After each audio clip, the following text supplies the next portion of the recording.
اللہ الرحمن الرحیم۔ السلام علیکم ویورز، ہجرت مدینہ کی سیکنڈ ایپیسوڈ کے ساتھ آپ کی خدمت میں حاضر ہیں۔ ہم نے اپنی پچھلی ایپیسوڈ میں دیکھا کہ کیسے اللہ تعالیٰ نے اپنے پیارے محبوب نبی اکرم صلی اللہ علیہ وآلہ وسلم کی غیب سے مدد فرمائی اور انہیں قریش کے شر سے محفوظ رکھا، اور کس طرح راتوں رات انہوں نے مدینے کا سفر کیا۔ حضرت ابو بکر اور حضور اکرم صلی اللہ علیہ وآلہ وسلم نے قریش سے چھپ چھپا کر مدینے کا سفر جاری رکھا۔ اسی سفر میں آپ صلی اللہ علیہ وآلہ وسلم کا گزر معبد رضی اللہ تعالیٰ عنہ کے خیمے سے ہوا۔ یہ ایک نمایاں اور توانا خاتون تھی، ہاتھوں میں گھٹنے ڈالے خیمے کے صحن میں بیٹھی رہتی اور آنے جانے والوں کو کھلاتی پلاتی رہتی۔ آپ صلی اللہ علیہ وآلہ وسلم نے ان سے پوچھا کہ آپ کے پاس کچھ کھانے کو ہے؟ بولے باخدا ہمارے پاس کچھ ہوتا تو آپ لوگوں کی میزبانی میں تنگی نہ ہوتی۔ بکریاں بھی دور دراز چرانے گئی ہوئی ہیں اور یہ قحط کا زمانہ تھا۔ رسول اللہ صلی اللہ علیہ وآلہ وسلم نے دیکھا کہ خیمے کے ایک گوشے میں ایک بکری ہے۔ فرمایا معبد یہ کیسی بکری ہے؟ معبد بولے اسے کمزوری نے ریوڑ سے پیچھے چھوڑ رکھا ہے۔ آپ صلی اللہ علیہ وآلہ وسلم نے دریافت کیا کہ اس میں کیا کچھ دودھ ہے؟ وہ آگے سے بولے وہ اس سے کہیں زیادہ کمزور ہے۔ آپ صلی اللہ علیہ وآلہ وسلم نے فرمایا اگر آپ اجازت دیں تو میں اسے دھو لوں؟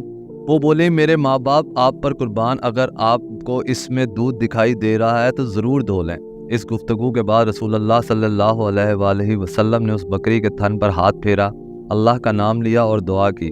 بکری نے پاؤں پھیلا دیے، تن میں بھرپور دودھ اتر آیا۔ آپ صلی اللہ علیہ وآلہ وسلم نے معبد کا ایک بہت بڑا برتن لیا جو ایک جماعت کو آسودہ کر سکتا تھا، اس میں اتنا دھوا کہ جھاگ اوپر آ گئی۔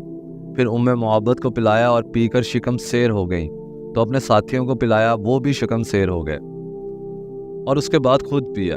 پھر اسی برتن میں دوبارہ اتنا دودھ دھوا کہ برتن بھر گیا اور اسے معبد کے پاس چھوڑ کر آگے چل پڑے۔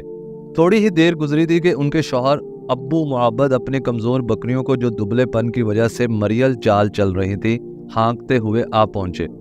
دودھ دیکھا تو حیرت میں پڑ گئے، پوچھا یہ تمہارے پاس کہاں سے آیا؟ جبکہ بکریاں بھی دور دراز چرانے گئی ہوئی تھی اور گھر میں دودھ دینے والی بکری کا کوئی وجود نہ تھا۔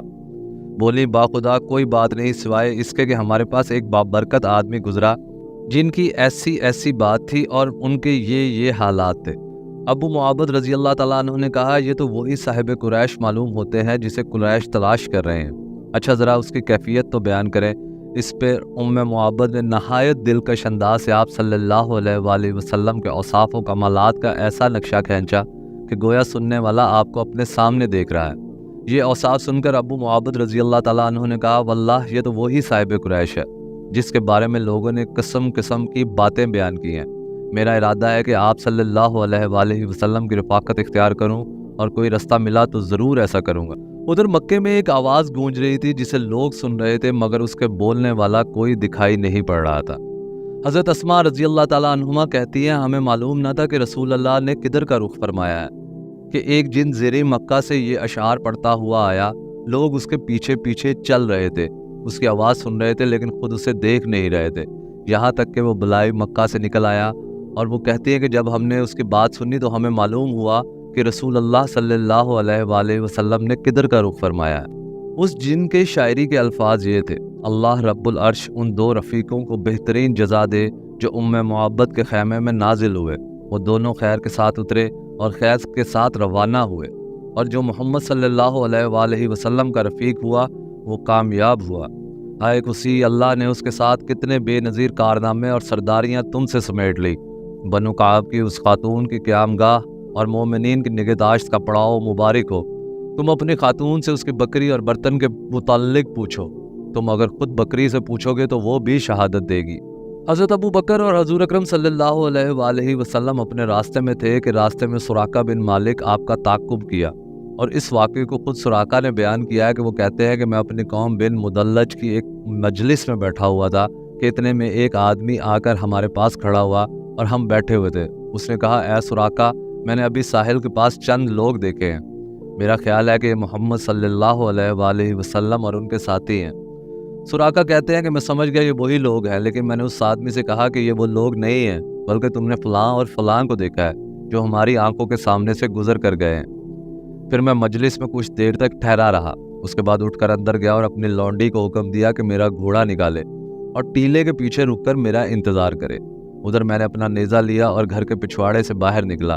لاٹھی کا ایک سرا زمین پر گھسیٹ رہا تھا اور دوسرا اوپری سرا نیچے کر رکھا تھا۔ اس طرح میں اپنے گھوڑے کے پاس پہنچا اور اس پر سوار ہو گیا۔ میں نے دیکھا کہ وہ حسب معمول مجھے لے کر دوڑ رہا ہے، یہاں تک کہ میں ان کے قریب آ گیا۔ اس کے بعد گھوڑا مجھے سمیت پھسلا اور میں اس سے گر گیا۔ میں نے اٹھ کر ترکش کی طرف ہاتھ بڑھایا اور پانسے کا تیر نکال کر یہ جاننا چاہا کہ میں انہیں ضرر پہنچا سکوں گا یا نہیں، تو وہ تیر نکلا جو مجھے ناپسند تھا، لیکن میں نے تیر کی نافرمانی کی اور گھوڑے پر سوار ہو گیا۔ وہ مجھے لے کر دوڑنے لگا، یہاں تک کہ جب میں رسول اللہ کی قرات سن رہا تھا اور آپ التفات نہیں فرماتے تھے جبکہ ابو بکر بار بار مڑ کر دیکھ رہے تھے، تو میرے گھوڑے کے اگلے دونوں پاؤں زمین میں دھنس گئے، یہاں تک کہ گھٹنوں تک جا پہنچے اور اس سے میں گر گیا۔ پھر میں نے اسے ڈانٹا تو اس نے اٹھنا چاہا کہ وہ اپنے پاؤں بمشکل نکال سکا۔ بہرحال جب وہ سیدھا کھڑا ہوا تو اس کے پاؤں کے نشان سے آسمان کی طرف دھوئیں جیسا غبار اٹھ رہا تھا۔ میں نے پھر پانسے کے تیر سے قسمت معلوم کی اور پھر وہی تیر نکلا جو مجھے ناپسند تھا۔ اس کے بعد میں نے امان کے ساتھ انہیں پکارا تو وہ لوگ ٹھہر گئے اور میں اپنے گھوڑے پر سوار ہو کے ان کے پاس پہنچا۔ جس وقت میں ان سے روک دیا گیا اسی وقت میرے دل میں یہ بات بیٹھ گئی کہ رسول اللہ کا معاملہ غالب آ کر رہے گا۔ چنانچہ میں نے آپ صلی اللہ علیہ وآلہ وسلم سے کہا کہ آپ کی قوم نے آپ کے بدلے دید کا انعام رکھا ہے، اور ساتھ ہی میں نے لوگوں کے عزائم سے آپ کو آگاہ کیا اور توشہ اور ساز و سامان کی بھی پیشکش کی، مگر انہوں نے میرا کوئی سامان نہیں لیا اور نہ مجھ سے کوئی سوال کیا، صرف اتنا کہا کہ ہمارے متعلق رازداری برتنا۔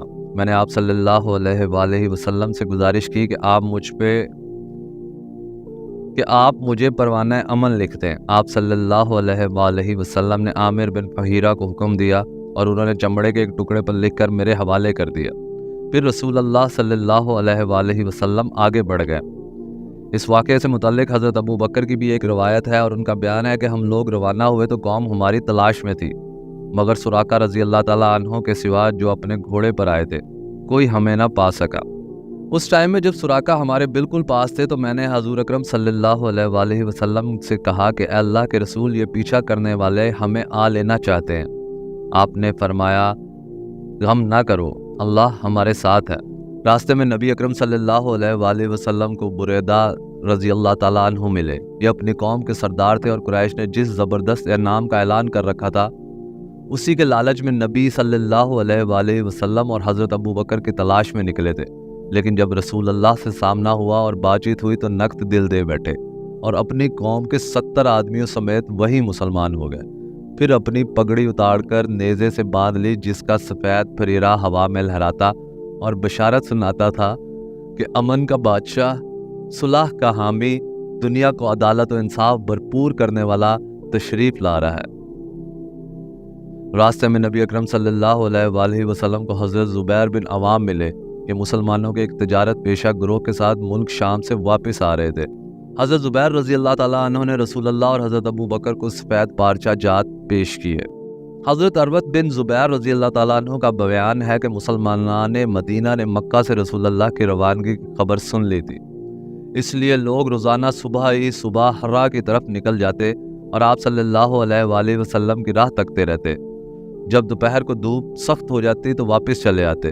ایک طویل انتظار کے بعد لوگ اپنے اپنے گھروں کو پہنچ چکے تھے کہ ایک یہودی اپنے کسی ٹیلے پر کچھ دیکھنے کے لیے چڑھا۔ کیا دیکھتا ہے کہ رسول اللہ صلی اللہ علیہ وآلہ وسلم اور آپ کے رفقا سفید کپڑوں میں ملبوس، جن سے چاندنی چھنک رہی تھی، تشریف لا رہے تھے۔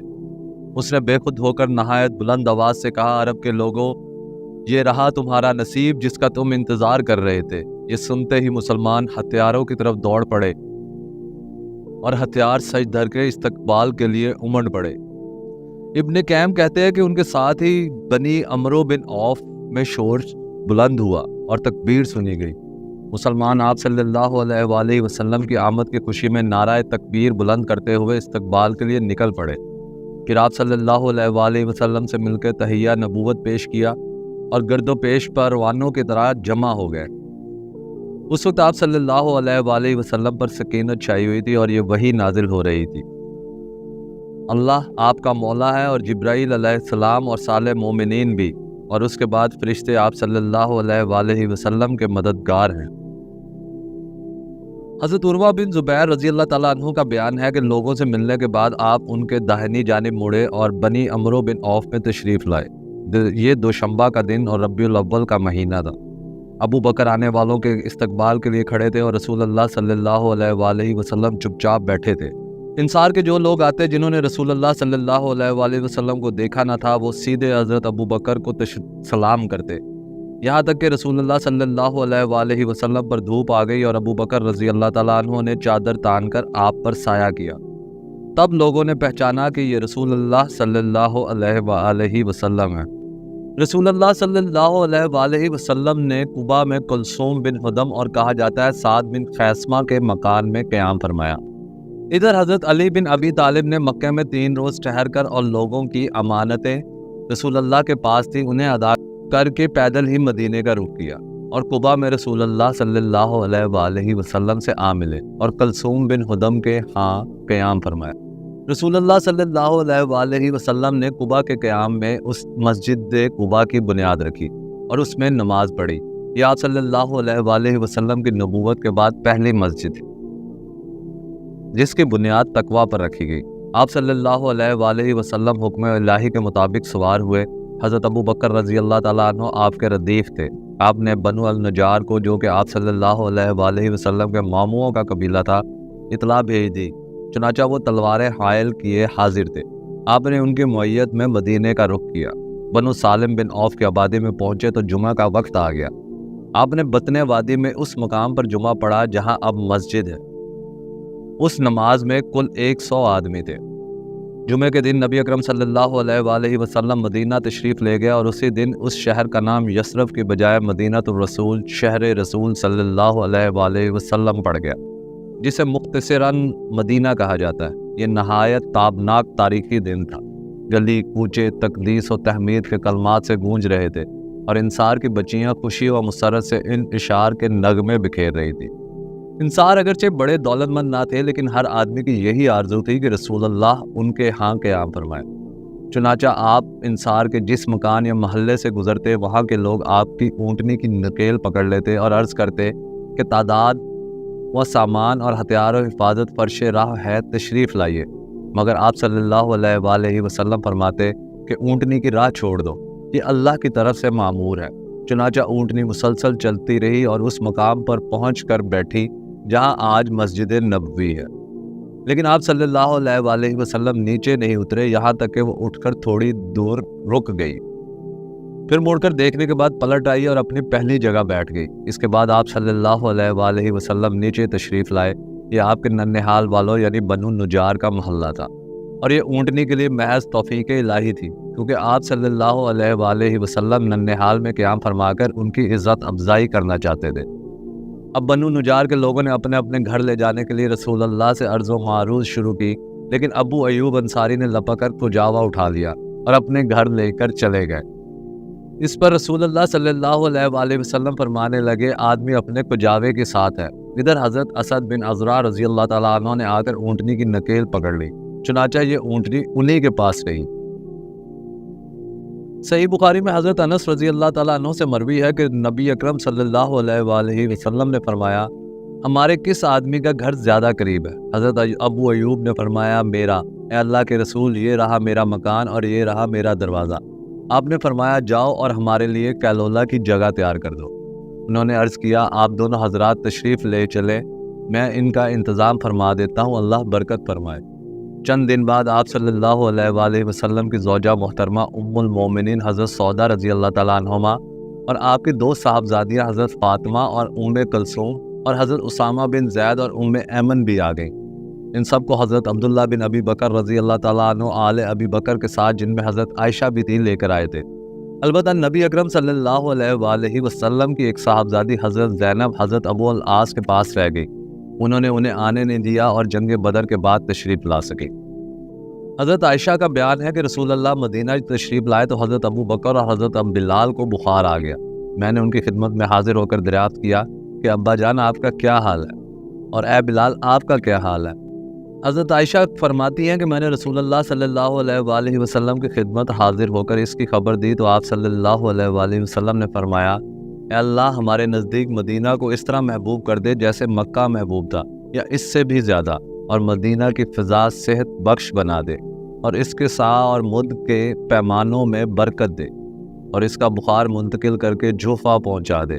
اللہ نے آپ صلی اللہ علیہ وآلہ وسلم کی دعا سن لی اور حالات بدل گئے، یہاں تک حضور اکرم صلی اللہ علیہ وآلہ وسلم کی حیات طیبہ کی ایک قسم اور اسلامی دعوت کا ایک دور یعنی مکی دور پورا ہوا۔ مدنی زندگی 3 مراحلوں پر مشتمل تھی جو ہم آنے والی اپنی ایپیسوڈ میں ڈسکس کریں گے، جس میں پہلا مرحلہ فتنے اور اضطرابات پر تھا۔ اندر سے رکاوٹیں کھڑی کی گئی اور باہر سے دشمن نے مدینہ کو صفائے ہستی سے مٹانے کے لیے چڑھائیاں کی۔ دوسرا مرحلہ جس میں بت پرست قیادت کے ساتھ صلح ہوئی، یہ فتح مکہ رمضان 8 ہجری منتہی ہوتا ہے۔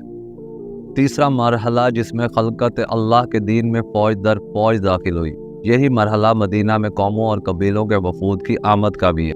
اللہ تعالی ہمیں حضور اکرم صلی اللہ علیہ وآلہ وسلم کے بتائے ہوئے طریقے پر چلنے کی توفیق عطا فرمائے، آمین یا رب العالمین۔